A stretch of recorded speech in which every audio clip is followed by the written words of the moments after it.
So we're back with Rosalba Rolón. What were we watching there?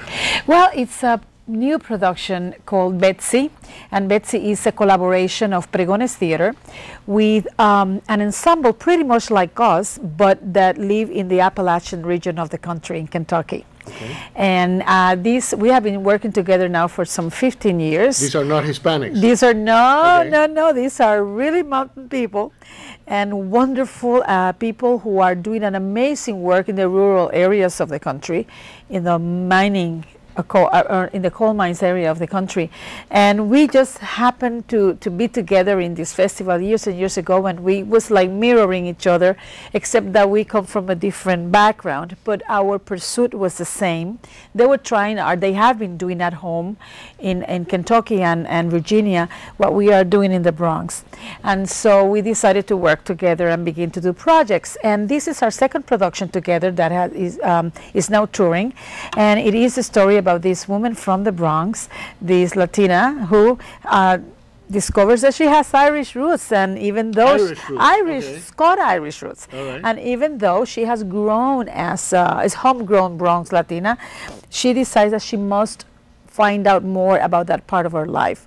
And so we begin to mix all the beautiful music and all the beautiful stories from the mountains of Kentucky and the urban life in the Bronx together in this production. It's a really beautiful play, and now it's going to Massachusetts, and then we're going to be doing a tour of the two companies together. Okay, let's rewind a little bit. Oh, yes. and give some more specific details. How often do you produce a new play or a new production? Every year. Every year we begin, we have it in brand new production, which doesn't mean that the other plays close. Actually, they remain in repertory, or those who are more popular remain in repertory, and then we tour them, or we put, we play them for longer runs during the year. So you have several plays rotating at the same time? Absolutely. So that in reality, what the productions we're doing this year, we began preparing 2 years ago. They usually take about 2 years because it's original work. And we have to commission music, we have to commission choreography, and set design, and it's very aesthetically very strict, and very professional. And as a result, it takes a long time and a lot of people. But every year we do a brand new main production, like Betsy, for example. We also do a new touring production for our summer program, which goes to parks and outdoors venues everywhere. It's a traveling theater. It's a traveling theater. That you take out to the parks and to community centers and all these places everywhere, where people don't have access to the theater. Exactly, completely free. And also we are, then we have present other artists.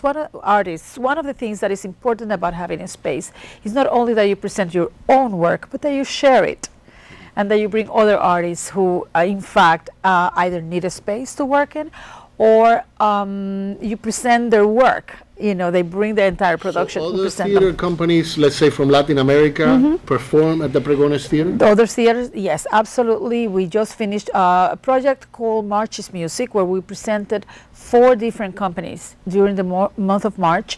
We presented a children's theater company through the Family Fun series in December. We think it's important that our audience, in addition to develop a taste for our work, that they are exposed and can enjoy the voices of many more artists, not only Pregones' voices. So we have a very full year of offerings at the theater. So within a year, give me an average of how many plays people can go see at Pregones. People will be able to see up to 4 plays of Pregones Theater at the theater. And then at least 7 guest companies, 7 to 8 guest companies at any given time. Okay, and your company, your Pregones company, you mentioned that you do a lot of traveling. Yes. Abroad? You take your theater presentations, yes. So that people in Argentina may enjoy Puerto Rican theater? Slovakia. Yes, Slovakia. In Slovakia, in Slovak Republic, in Belgium, in the Netherlands. Okay. We're doing a lot of work with Eastern Europe at this point. And of course, we just came from Puerto Rico. We were one of the inaugural companies for the brand new theater of the University of Puerto Rico. Beautiful 1,700 seats historic site. It was absolutely amazing. We are working right now with those partners in places where we visit to develop, for example, the first virtual international theater school.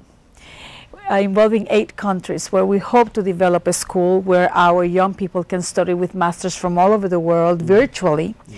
And so the international work is important. I believe that it's like everything in life, you know, we have to take care of home. We're so rooted here in the Bronx, but we also have to spread our wings so that we know get to know the rest of the world and be able to bring those artists to our audiences as well.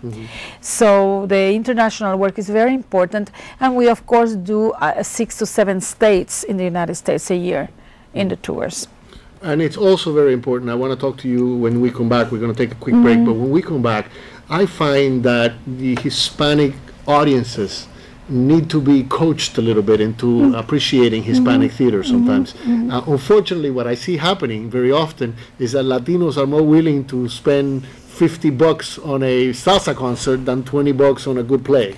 It happens often. It happens often, and this is why we're so happy that you were inviting us here, because these are the types of venues and support that we all need, all artists need, so that audiences will understand how important it is to come to a communal space like a theater and sit for 1 hour or for an hour and a half and enjoy live theater and be able to have that connection with the arts. And for Latinos who haven't had this experience, it's an amazing experience to watch on stage what happens in your real life every day in the barrio. So that's what the Hispanic theater does. It really mirrors what's happening in the street.